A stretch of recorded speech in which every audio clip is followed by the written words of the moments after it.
Boys and girls, g'day. Welcome to Spell Test 17, Schools Then and Now. So, I will read the whole lot. Second time around, you'll get the prompt, okay?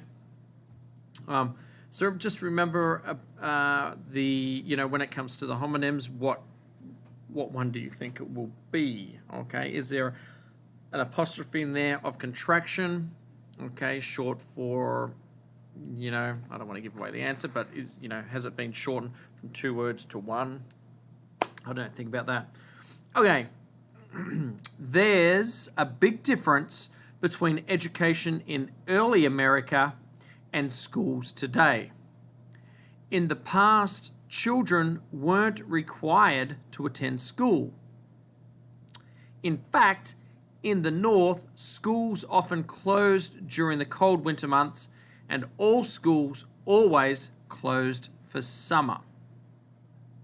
Instead of school, kids worked from sunup until late at night, helping their families on the farm or in business. Kids who went to school learned to read and write, perhaps with the famous New England primer that they memorized by copying each page in perfect penmanship. Students memorized math times tables and important dates in history.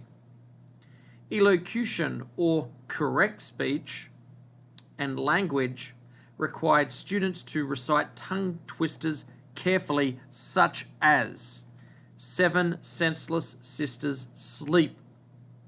Instead, all students had to pay attention at school. Indeed, all students had to pay attention at school and do a lot of homework. Then schools changed. They're different now. What reasons contributed to the changes? Why do you think this turnabout was good or bad? Is school better now? Don't know. Okay, are we ready?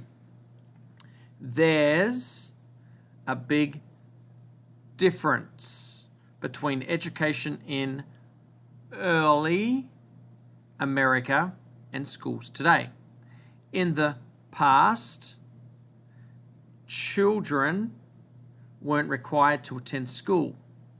In fact, in the North, schools often closed during the cold winter months, and all schools always closed for summer. Instead of school, kids worked from sunup until late at night, helping their families on the farm or in business. Kids who went to school learned to read and write, perhaps with the famous New England primer that they memorized by copying each page in perfect penmanship. Students memorized math timetables and important dates in history. Elocution, or correct speech, and language required students to recite tongue twisters carefully, such as 7 senseless sisters sleep. Indeed, all students had to pay attention at school and do a lot of homework. Then schools changed. They're different now. What reasons contributed to the changes? Why do you think this turnabout was good or bad? Thanks, boys and girls. Good luck.